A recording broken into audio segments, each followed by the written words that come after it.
village tomorrow morning. Do we have it at home and have them vote? Yeah, whatever, I don't care. No big votes. All right, I know that didn't download 'cause Fred, this should be one of your classes. Just signing it quick. Too many guys step up for that anymore, she said. No. We're not gonna have too many more. Yeah, I wanna help him. Good evening, I'll call the Lisbon Town Council meeting for September 1st, 2015 to order. Please don't join me in the Pledge of Allegiance.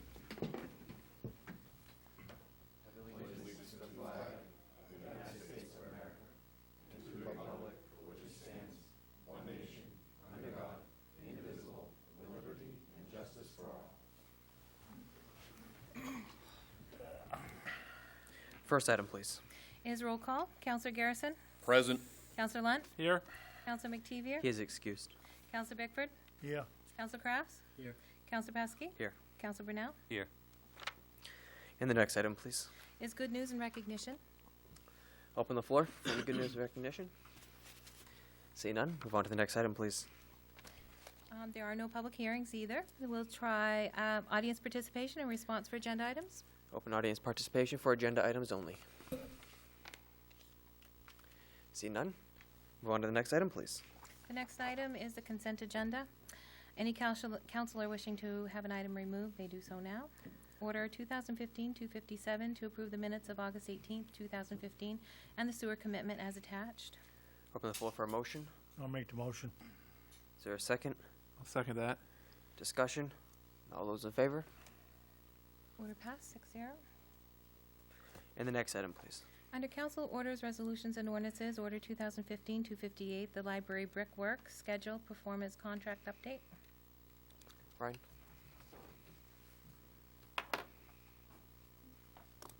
Good evening. We kind of lumped these two together because they may be related, they may not be. But the main issue that we needed to discuss with you and make sure it was going to be all right was we've been in touch with Knowles Industrial Service Corporation. They're the folks that received the bid for the library masonry repairs. And they originally planned on being able to do the work in September and October. Had a follow-up conversation with them to find out, where we were at with the schedule. And they had indicated that they'd taken on a whole bunch of work. And they were offering, they were asking if we'd be willing to put the project off until the spring, first thing in the spring, and in return they would provide a 10% discount on their quoted price, which would result in about $4,265 in savings if I did the math correctly. So the recommendation at this point is for us, or we'd like to push the project off until the spring, and so we can realize those savings. And there really is no rush to get that work done this fall. We just wanted to get it done and over with. But at this point, my recommendation would be to push it off and save the money. Other part of the conversation is that the performance services contract, we were visited by Siemens, and we actually have a follow-up meeting this week to get some more information. But just based on the timing of the meeting, to give you a brief update, the contract, as it stands now, there's not sufficient funds to be able to do the roof repairs that we wanted to do here. And the extent of the roof repairs that they're recommending at this point is more than what they had originally planned to do when they had looked at the building at the very beginning of the whole process. So we're not sure where we're going to stand totally. There was a number that was floated around of about a $38,000 balance in the project. And we talked about the possibility of maybe doing the gym doors at the MTM and part of this library work out of that project, out of that contract. We do have some concerns with the police department side of the roof, so that section where it's not a valley may be something that we could shingle relatively inexpensively versus doing the valley work. We just don't have enough information at this point to make a recommendation, but we just wanted to give you an update on where we were with that and float the idea of working some of this library work into that contract if we have to. But at this point, I don't have any good recommendations, so I just wanted to update you on that and just get permission to put off the brickwork until the spring at this point. Okay. Does council have any comments or questions for Ryan? No. No, we don't need a vote for this. This is just more of an informational thing. Okay. Yeah, I think it's good. And my only question would be on the roof. If the roof isn't repaired, and maybe this can be a question that you can ask them, the roof isn't repaired to the standards that they were originally thinking about, will we still see the savings? And if not, where is that going to impact the bottom line?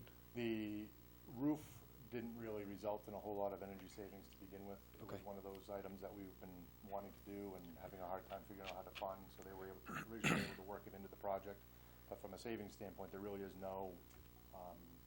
there's no loss of savings, Okay. I guess, for lack of a better way of putting it.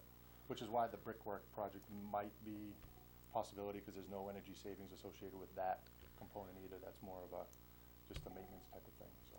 Perfect. Do you think if you went back to the brickwork company, you can negotiate more than 10%? I can tell them we drive a hard bargain and see what they say, but I would say try to, and if not, at least you know the council's willing to accept the 10%. very good. Okay. Thank you. Thank you. Next item, please.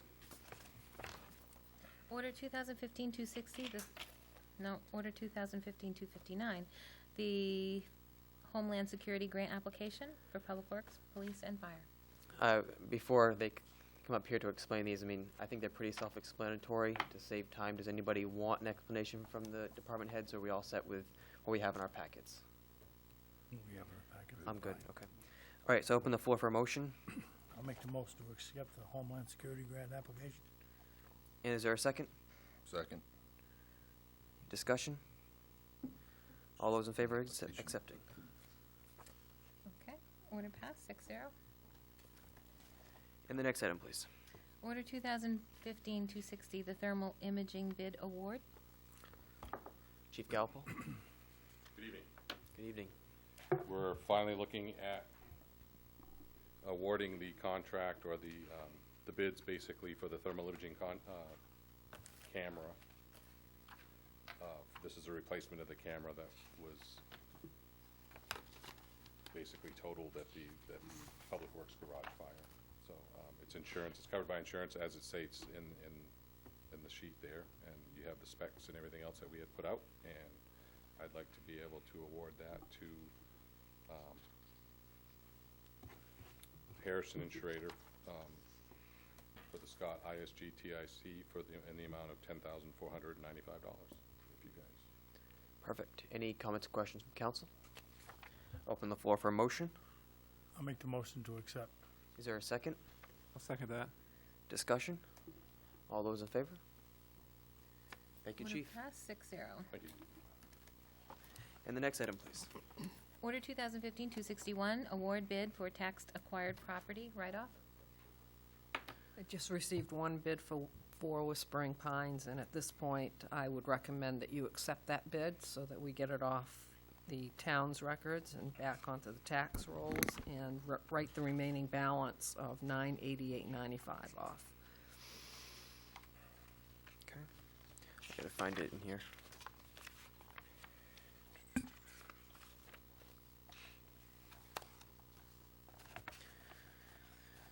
Open the floor for a motion. I'll make a motion to accept the bid.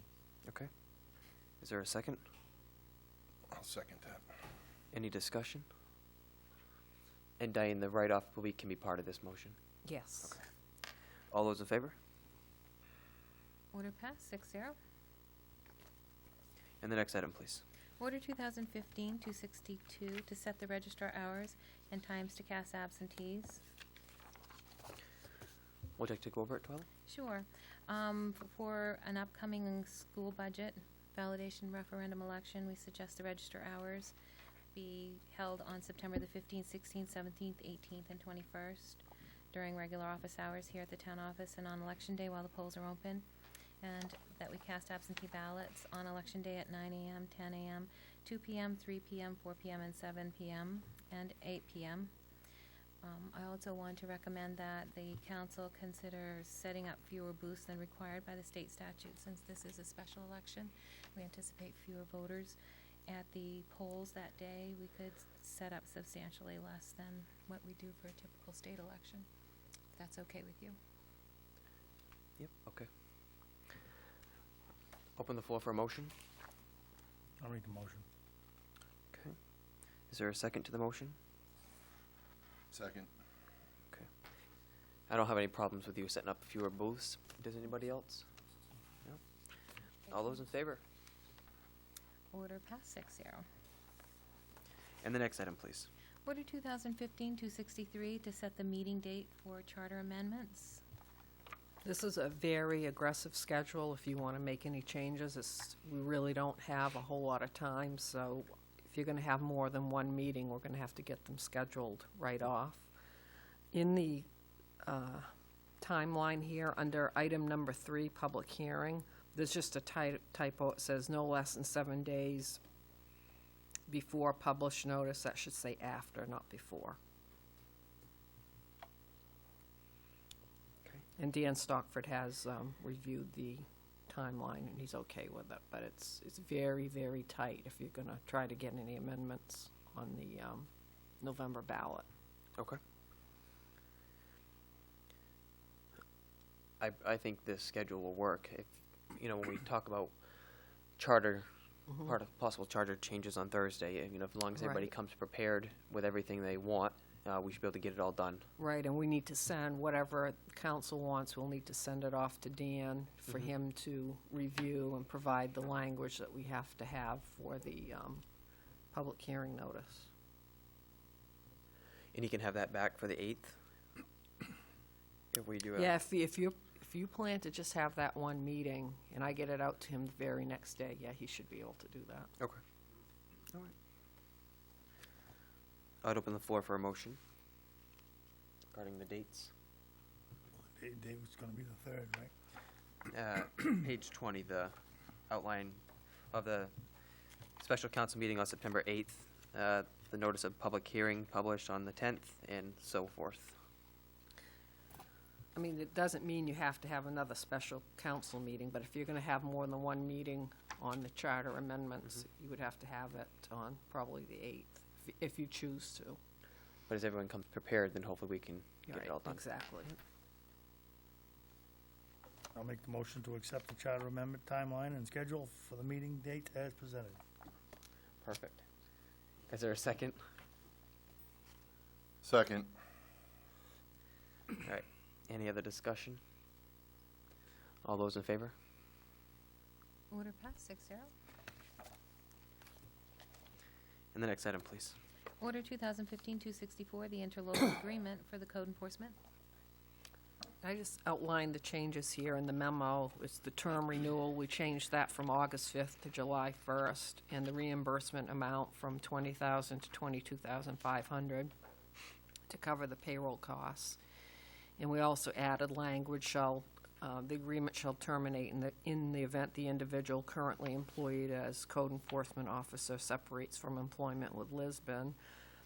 And then item number 7 and 8, it referenced health, and that should actually be code enforcement, so we fixed that. And then we changed Andrew Gilmore, because he's no longer the manager, and Sabatis to Anthony Ward, who is the interim manager. So those are the only changes. Open the floor for a motion. I'll make the motion to approve as written, or amended, I should say. Is there a second to Council Garrison's motion? I'll second that. Glad we can finally bring this to a close after a lot of back and forth. All those in favor? Order passed 6-0. And the next item, please. Order 2015-265 to set the date for the school budget validation referendum election and order ballots to be printed. And you have a revised schedule. Well, it's actually not a revised schedule, but I have the opinion from Dan Stockford where he references the 604 of the 6.04A of the Lisbon Charter, where where it talks about providing the 14-day advance notice, which he spoke about at the last meeting, saying on the initial budget you would have to do that, but on subsequent budgets, because the initial one got defeated, he does not interpret the charter to say that we have to do the 14-day advance. So that's the only change that he has made, and he's removed it from the budget validation referendum schedule, and he is good with this timeline. Let's see. Anyone have any comments or questions on it? The schedule? What's the drop dead date for you to print out the ballots? We were, if when you give us permission to order them, it takes 5 to 7 days for them to get them here. We were hoping to rush through the process and see if we can get them here by Monday. But it will be sometime next week before we get them, giving the voters about a couple weeks.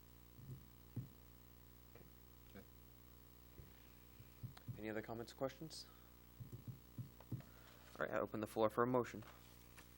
I'll make a motion to accept the budget recommendation as printed. For the ballots. Yes. Is there a second? Is there a second to the motion?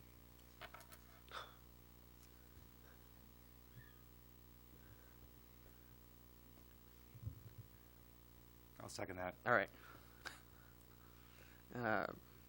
Motion, we have a second. Any discussion?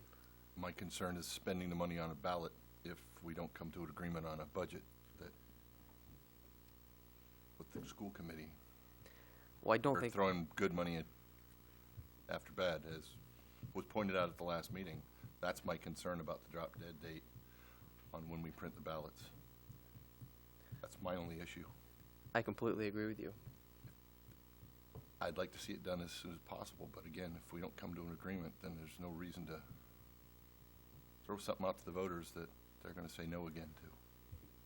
I personally don't see us coming to an agreement with the school committee anytime soon, but that's my personal opinion, so I don't know. I'm not sure what the value of going to another election is if it's doomed to fail from the beginning. That's why there's 7 of us here. Yep. 6. 6, that's true. All right. Once we print this ballot, Council Chairman, this would hold the council to adopt a budget September 15th, 2015. Doesn't hold you to the amount. It'll hold you to adopting that school budget, if that makes any difference. No, that's the problem. Because if it isn't gonna go through, why waste the paper? Or your time? All right, we got a motion on the floor and a second for the school budget validation referendum date for Tuesday, September 22nd, 2015. Any other comments or questions? All those in favor of the motion? 4 yes, and those opposed, please. And 2 against. Motion passed. And the next item, please. Order 2015-266 to set a public hearing for the school budget validation referendum.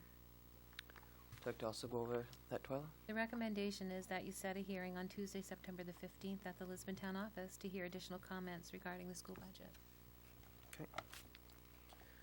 Open the, So, go ahead. although it isn't felt that it's absolutely required by our charter, we did feel that it was part of the process and made it much more smooth.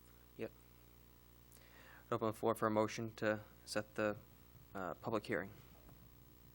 I'll make a motion to set the public hearing, September 15th, 2015, at the town office. Is there a second? I'll second that. Council Brunel, any comments or questions? All those in favor? 4 yes, all those opposed? 2 opposed. Order passed. And the next item, please. Order 2015-267 to appoint wardens for Election Day, September the 22nd. The recommendation from the town clerk is that you appoint Sheila Gray as the warden for Ward 1 and Anita Fournier as the warden for Ward 2. Open the floor for a motion. I'll make the motion to accept the 2. Is there a second? I'll second it. Any comments or questions? All those in favor? All those opposed? 2 opposed, and the order passed. All right. And the next item, please. Next item is Order 2015-268, a warrant for the school budget validation referendum for September 22nd, 2015. We have the, we have it in our packet. Looks, it's just the same as every other time that we've gone out to do this, just to vote to get it reprinted. Open the floor for a motion. I'll make the motion to get it reprinted. Is there a second? I'll second it. Discussion, comments? All those in favor?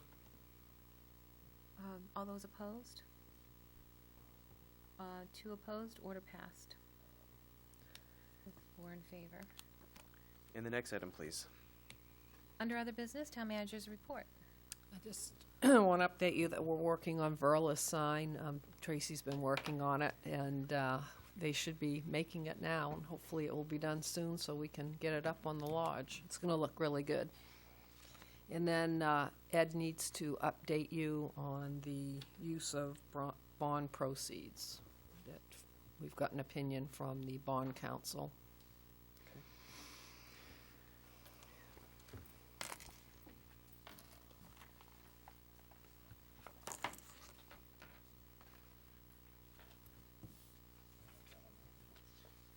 you have an extra one for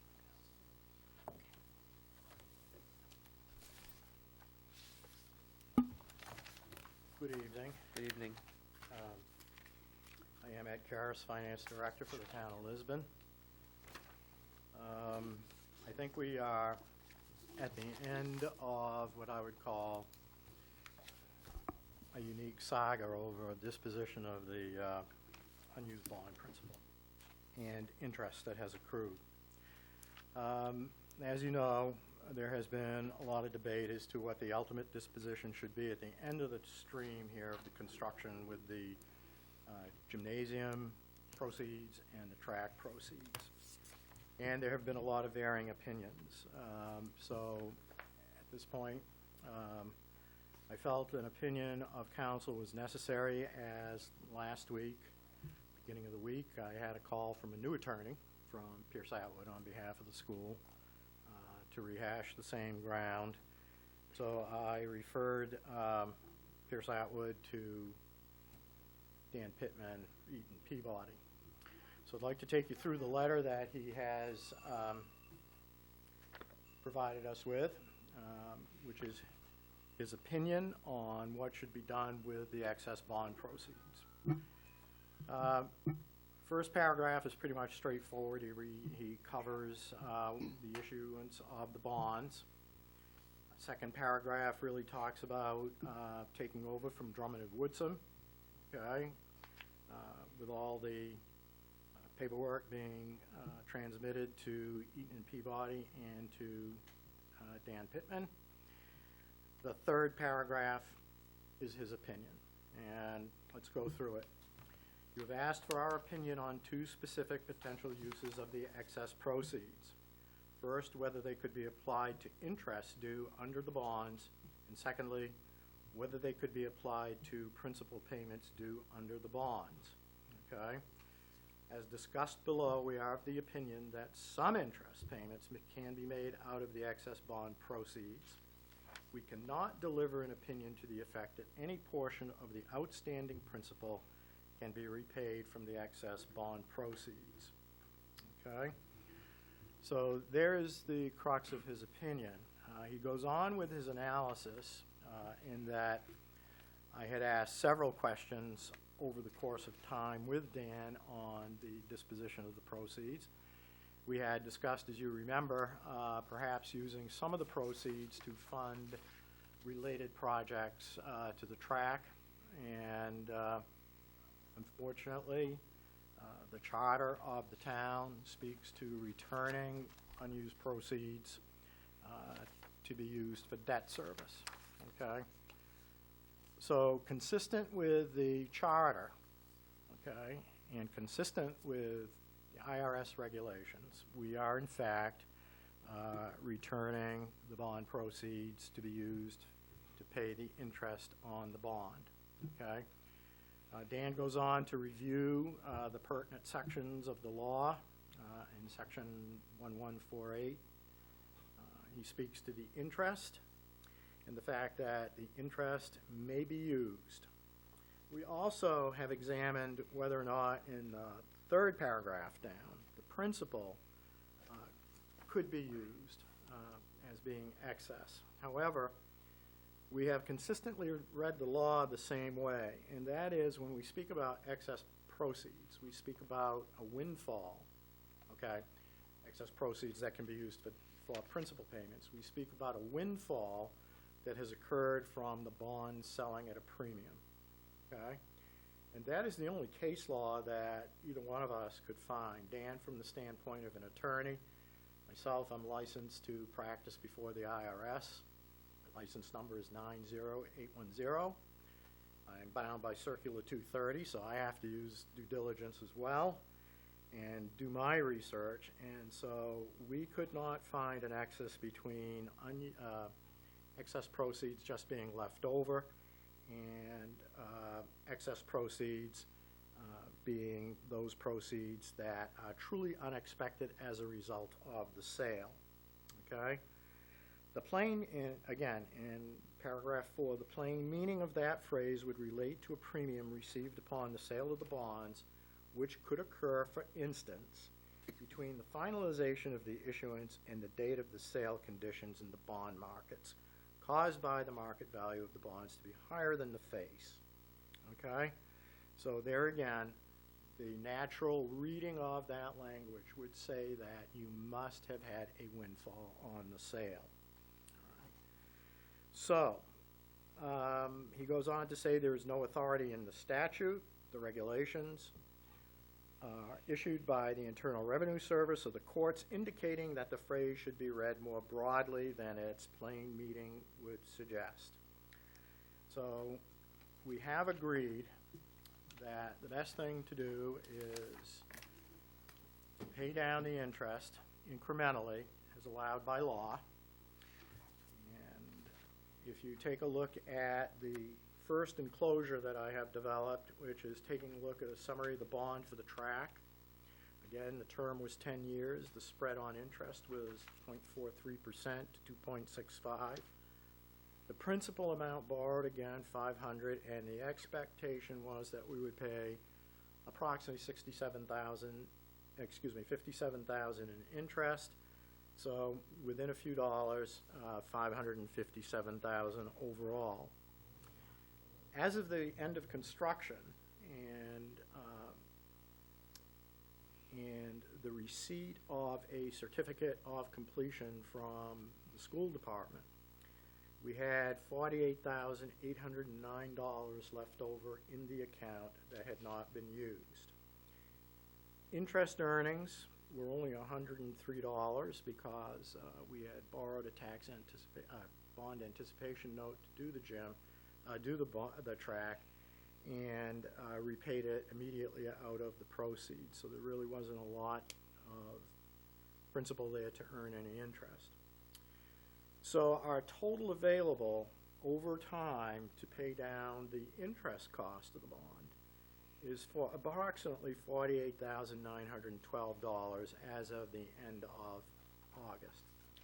What is significant here is that we can make, commencing on November 1st, for the November 1st payment, we'll be able to use $4,100, then in May, $4,063, again in November of 16, another $4,063. At that point, I have to then escrow the remaining funds in an account that is set up under a trustee, and from there, interest earnings and any leftover proceeds in the account will be used in accordance with the following schedule down through May 1st, 2023, at which time we will have to come up with an additional $1,068 to cover that 6 months period of interest.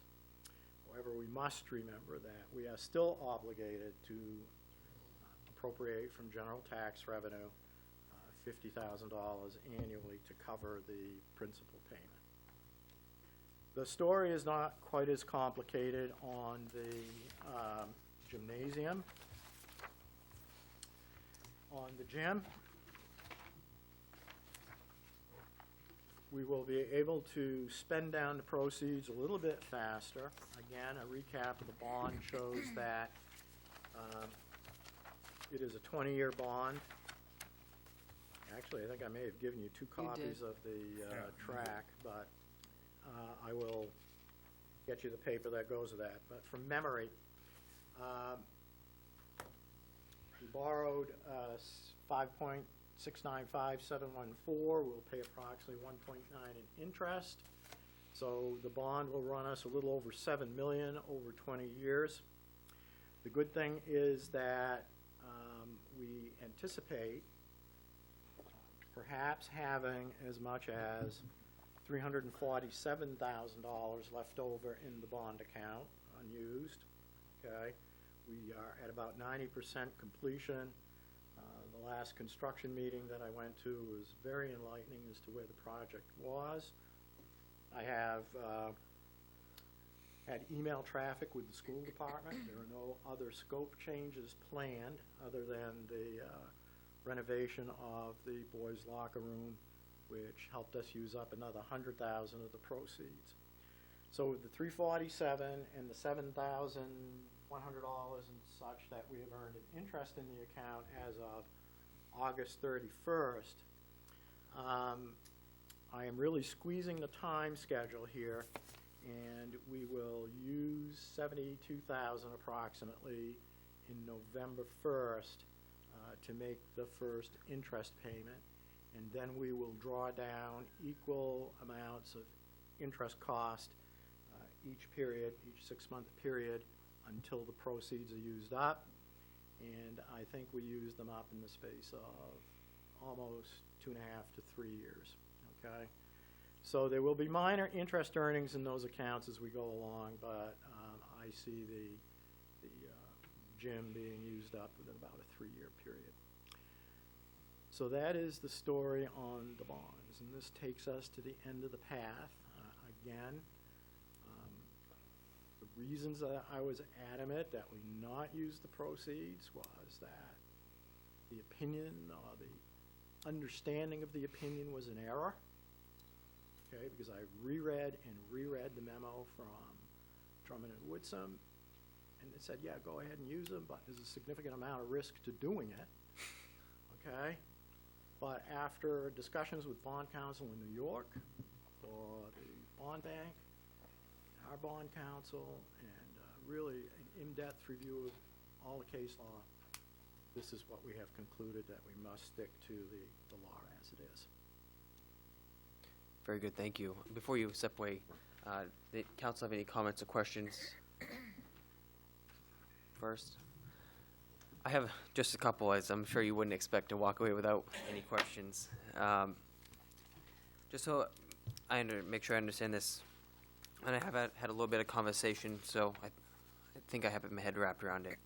So what you're saying is when the council goes to review or we redo the school department budget, when they send it to us, that we can give them $8,233 out of the interest for the track to pay towards, because that's the interest that has been earned so far to pay Right. on the, All in, you have about $152,000 to work with, however you choose to use it, you know. okay. And that's solely up to you folks.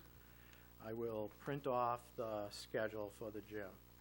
I do need to ask your permission for our bond counsel to share this with the new attorney for the school so that he can help the attorney form up the question. Not the question, but the article for The order. School budget for the warrant. Does bond counsel have an objection to releasing it? It's 'Cause at not the- mine to tell him to release, and it's not his to release, is me going for the opinion on your behalf for you. Mhm. And it is up to you to authorize me to allow Dan Pittman to share it with Jim Saffey and Pierce Atwood. My personal opinion is, I mean, it is what it is. You shared it, and I think it's very good knowledge here, and it's nothing that I'm surprised by. But if bond counsel, if our bond counsel needs to represent us at a later time, then I think whatever they believe is best, we should follow. That's my personal opinion, and I don't know what the rest of the council feels. But if they don't have an objection with releasing the memo, then I most certainly don't have an objection to it. Okay.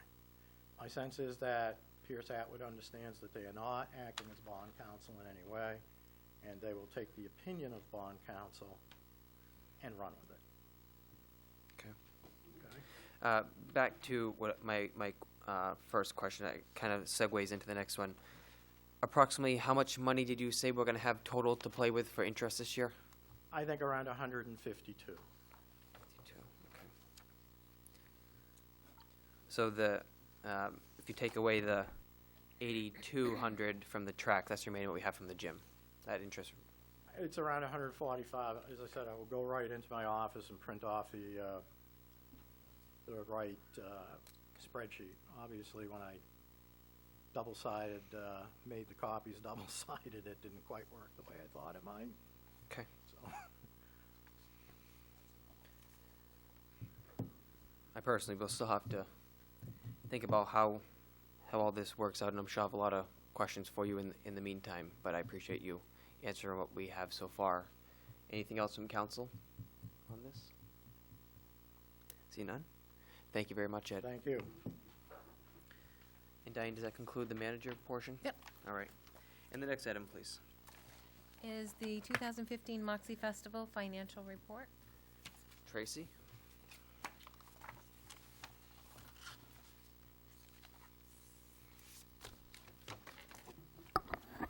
Good evening. Good evening. I gave you an updated copy, little revision, and there are a few copies in the back. Didn't really change much, other than just a couple of arrows. One was like $10, and I think the other one was just a few change. The only other thing that I did change on that, as you go through it, I tried to give you, as you can see from the first page, is our sponsorship. We actually had more in sponsorship this year, which was great for the festival. And as you can see on the second page of the sponsors of what we took in for vendors and souvenirs, that included T-shirts as well as hats and some of the other souvenirs, soda sales, and then ATM. One of the things that was kind of question for everybody is we don't have a bank, so it was very difficult last year for the festival for the vendors because not all of them are on have a Square or have that technology as far as to process credit cards. So this year we did have an ATM company come in, and this was just a percentage as far as on what we got for the transactions. So they weren't sure how it was going to go, so we had about 10% of those revenues through the transactions. So total revenue that the festival took in was $32,796.50.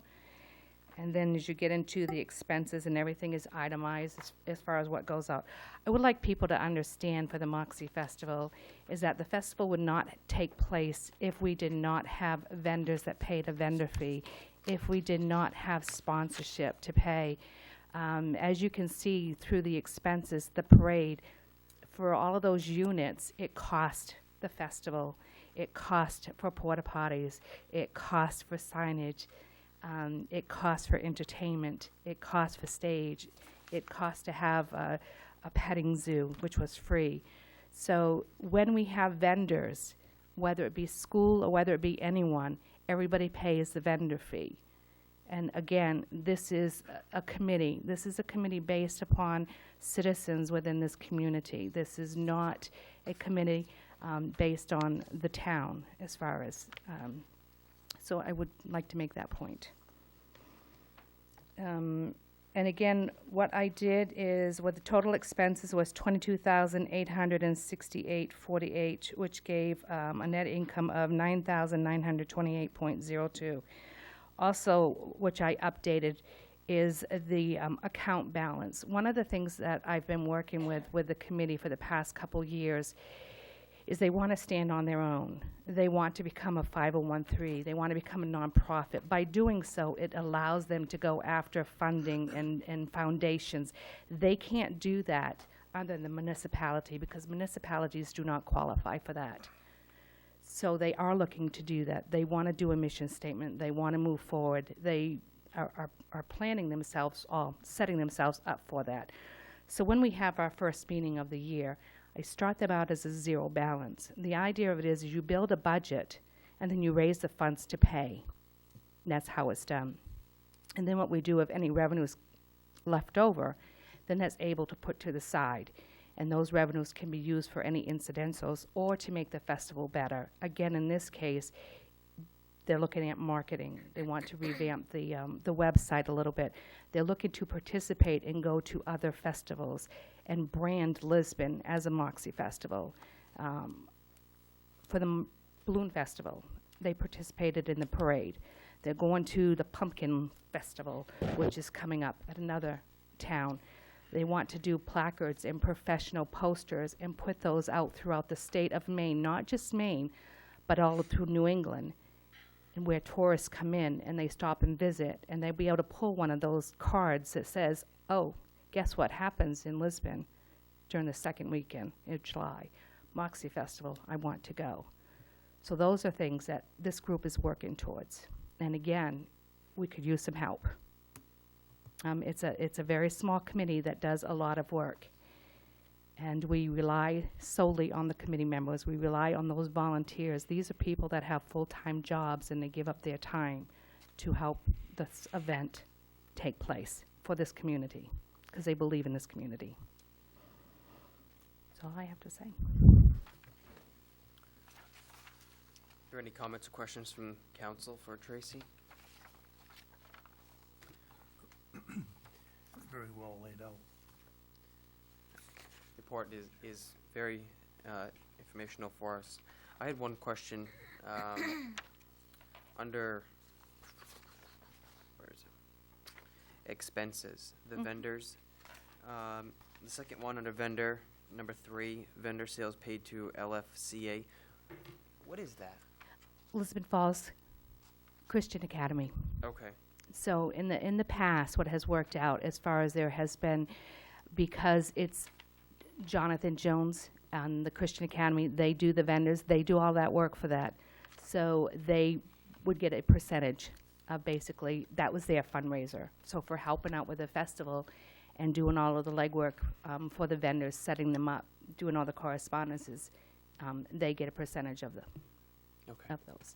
So that, again, that's why it's so important that we do have those vendor fees and we do have those sponsorship, because it doesn't just help the festival, but it also helps other organizations. Okay. And as I had called and talked with you earlier today, Yeah. And I'm sure maybe someone in this audience, I don't know, looks at the net income on the second page. Second page of $9,928. And as I talked about with you earlier, we didn't charge this year for Public Works and for police. So some wonder, well, what's going to be happening with that money if because the town paid for Public Works and police, which was different than the past couple of years. And I just want the public to know and hear. My question to you was, what's happened with that money? And the committee has a very straightforward direction where they want to go, and that money will be put to good use. It's not like it's not going to be used and tucked away. So Correct. When you look at that as a net income of to $9,000, had the festival had to pay for those services, they'd have zero. Zero. Yeah. They would come out with zero. So, when you look at the vendors, one of the things that was seen in the trend, and you can see it because I laid out the past few years that I've done the festival, I've given you a breakdown as far as on, what has come in and what has been paid out as far as with the expenses. It's very difficult. We have vendors. We had some new vendors come. Everybody loves the festival. But when the timeline to be a vendor is very short, because the parade takes a couple hours sometimes to go through. So when a vendor is setting up, sometimes they're not seeing any type of return or anybody purchasing anything until noontime. So there's a very short window there. So that's one thing we have seen a decline as far as our vendors because of the timeline doing that. So we try to come up with other ways, and that is for the Friday night, as, you know, and giving them other opportunities to be vendors, to kind of keep things going for the weekend. In regards, is just as I had stated to you on the phone, is that this is a group that is moving forward. One of the things that we did at our first meeting is that we did an official timeline, and we laid out everything as far as on giving us the breakdown of when to go for sponsorships and to get everything laid out. A second thing to that is they wanted to look at the website.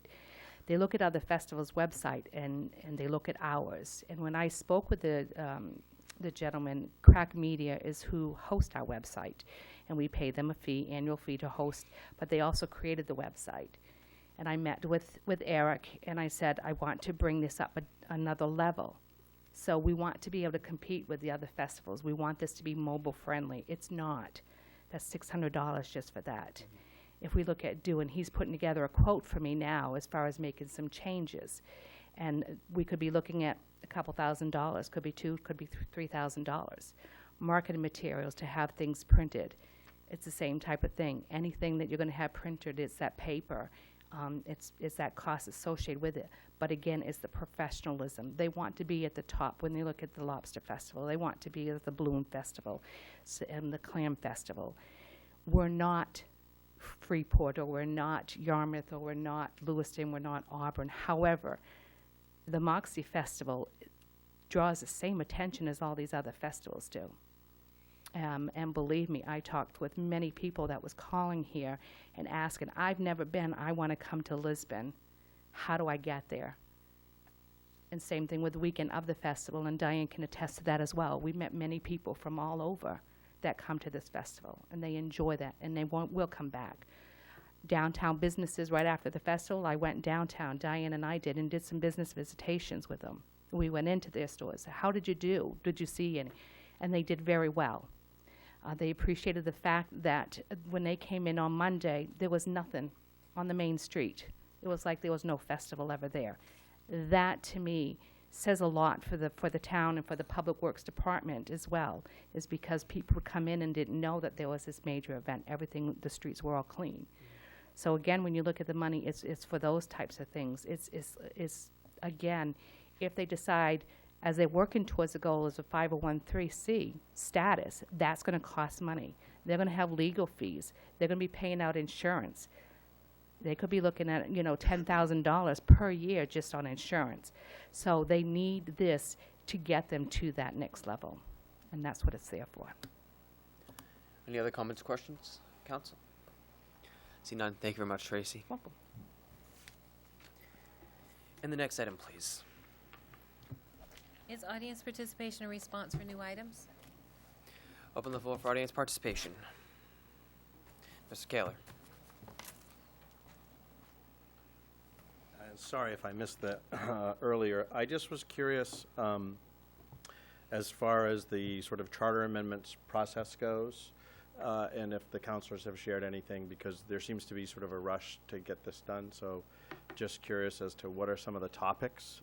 And also, I didn't see in the charter how amendments are done, if that's spelled out in the charter, so what the process is. Is that something that the public has any role in, or is that just purely a workshop where people can come listen and it's a conversation that you have? So I don't know if counselors are willing to sort of talk a bit about that in their counselor comments, but I'm sure I know a number of people are sort of curious. I know I am, in terms of when we talk about amending a charter, what are the topics? So Thank you. sorry if I missed that earlier. Yep, no problem.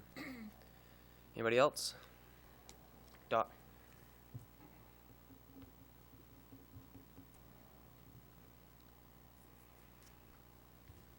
Dot Fitzgerald, School Street, Lisbon Falls.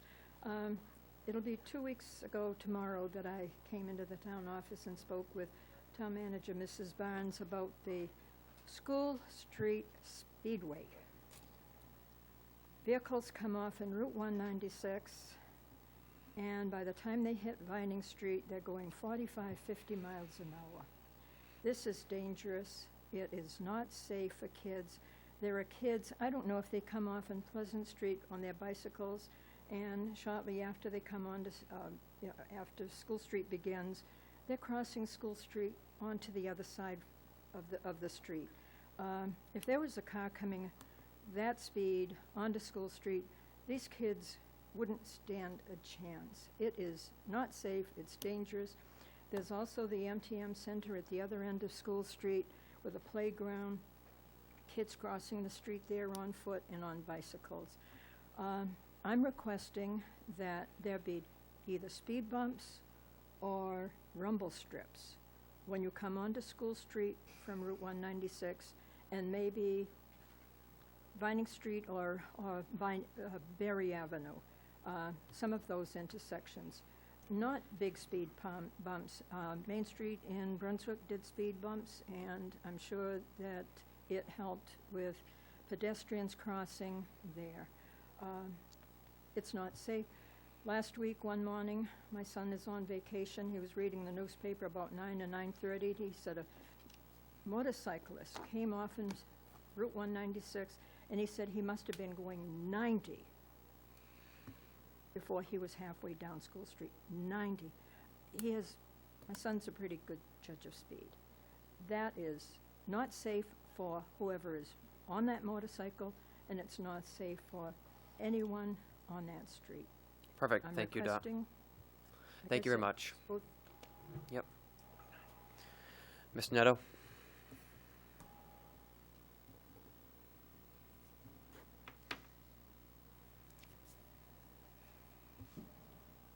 My name is Richard Neto. I live in Colonial Gardens in Lisbon Falls. I know what Dot's talking about, but I think I proposed this once before, is to cut something down between the sidewalk and that, I don't know if you want to call it a peninsula, making it an island so the bicycles could go through there. That might help some. I mean, it's not the total solution for motorcycles going 90 miles an hour. Maybe, I don't know, maybe the cops need to have a little presence there. Maybe that'll also help too. Thanks. Bye. Thank you. Anybody else? See none? All right. Mr. Kaler, regarding the charter topics, I'm not going to discuss tonight my position on the charter topics. Any other counselor can feel free if they have anything they want to talk about tonight. But on Thursday, September 3rd, we will be having a workshop at 7 o'clock to discuss charter changes. In our packet tonight, we had a schedule that we looked at, and that's the schedule we would follow. The workshop is a council discussion. Sometimes we allow public comment, sometimes we don't. And then there'll be a public hearing, so the public will have an opportunity to weigh in on those charter amendments before we do a final vote to send on to the November election, if there are any to send on to the November election. And just because we're having a charter amendment workshop doesn't mean that there is something. That was speculation a few months ago, some discussion, and this is the time to bring it up. If we're going to have a charter change, to do it before the November election to take place at that point. So I can't discuss what those charter changes will be, if any, but Thursday, September 3rd at 7 o'clock, we'll have a workshop right here in the council chambers. Dot, regarding School Street in your quote of Speedway, I would never support a speed bumps or rumble strips through there. That area does not qualify, in my opinion. I don't know if you've called the police department or not, but I think that you need to make those initiations to contact the police department and report those speeds. And I'm sure if they get enough complaints through there, the police chief will have somebody out there patrolling that area. And Mr. Neto, thank you very much for your suggestion on making that passway through there for bicycles. I know a lot of times bicycles are going through there, and it does cause a little of a jam up. So that's a good point for us to consider. Any other response from the council? I just want to mention to people that the public hearing for the charter amendments would be on Thursday, September 17th, so that's when the public would have a chance to weigh in then on anything that's proposed. And then after that, it would go to the November election for a vote, so the public at large would have the final up or down say on any amendments. Very good. Good point to make, Mark. Anything else? See none? Move on to the next item, please. We've already done the appointments, so it'll be Counselor Communications. Side over here, Chris, do you have anything? I'm good. Dale? Roger? You want me to say about the school? Oh, you can if you want. I was going to bring it up during my thing. You're a better talker than I am. Okay. Mark, you have anything? I'm all set. Greg? All right. We all received an email from Tracy Austin, chair of the school board, over the I think it was the weekend. I don't know. I've been traveling, so my days are all messed up.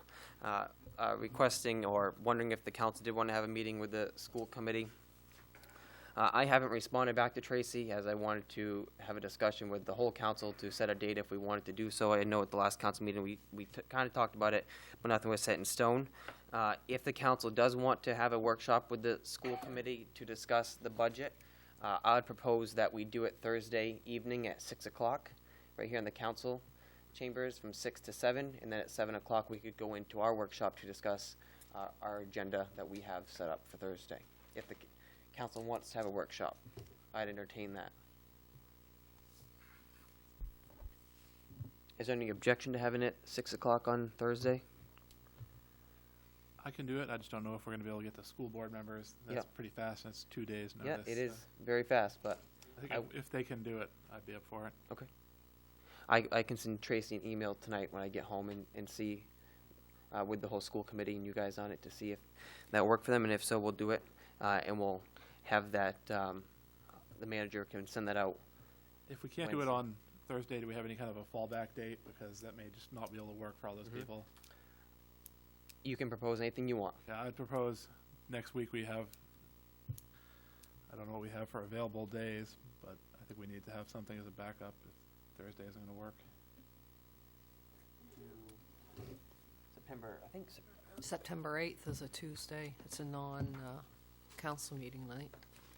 but do we have, we scheduled a special meeting for the charter changes. So we could do Well, it. you could do it at 6 before that, right? Or we could, if the only a special council meeting with charter changes on it, then we could always just do the council meeting with the charter changes and then go into a workshop, because that would be quick. That would work. That would So if work. you guys want to do that, then we could just talk, I could talk with Tracy and set it for September 8th. When we do instead. that, that'll give her more time, I agree. because, Okay. It's more yeah, reasonable. 2 days is kind of rough. All right, so do. All right, I'll email Tracy with all you guys on it for September 8th, following the special council meeting for the charter changes as a workshop. And we'll have it a school committee and council workshop. If the manager and Rick Green want to sit in the audience, they can, but we'll have this discussion amongst the two boards and leave the administration out of it. And I think that will be better for us. So, and not that I have anything against the administration, I think, but if the boards, the communication will be a lot easier. And I'll let Tracy know that as well. All right, so September 8th. All right. I also wanted to quickly mention about the attorney costs that Ed talked about at the last council meeting. I looked through and looked at the past couple years of attorney costs, and this year really was not out of sync compared to the last 2 years that I looked at. The councils always spend roughly $70,000. We've never budgeted the right amount, so this year really wasn't out of sync. The money was just spent on different purposes than they were in the past. I also let's see. Did that. The tax commitment was set, and tax bills were sent out, and everything was done kosher, and we're all set. We're all set on that. I know some people question because the school budget hasn't passed by the voters if it was a legal set of the tax rate, which it is, because in state law it reads that the municipal officials can, if we decide the tax rate needs to be set, to set it and go by the last budget that the council sent to the voters to use in the tax commitment. So that is a legal tax commitment. And the last thing I had, I just wanted to quickly thank Dwayne down at Public Works for his service to the community. He'll be a big loss to the Public Works Department. He has moved on to another opportunity. And I also wanted to thank Haley McCrader in the town office for her service to the town of Lisbon as she moves on to be the business manager for the school department. That'll be a good opportunity for her and a good thing for Lisbon as well. Anything else from council? Seeing none, move on to the next item, please. There is no executive session. It would be a motion to adjourn. Open the floor for motion. I'll make that motion. Is there a second? I'll second it. Discussion? All those in favor? Greg? There we go. 5-0. Meeting adjourned. Thank you. I don't know if I could vote against it if I make the motion. Bad enough seconding. No, I've seconded it and did it. If you vote against your own motion, you just automatically defeated. Withdrawing it. Ooh, that could be interesting. Voting against my own motion. Yeah. Next time. My name's Jim Blykamp. I run WCMA Radio That was in a public Brunswick. meeting. Been covering this school thing lately. Okay. Can I just do a short interview with you, Sure. going over what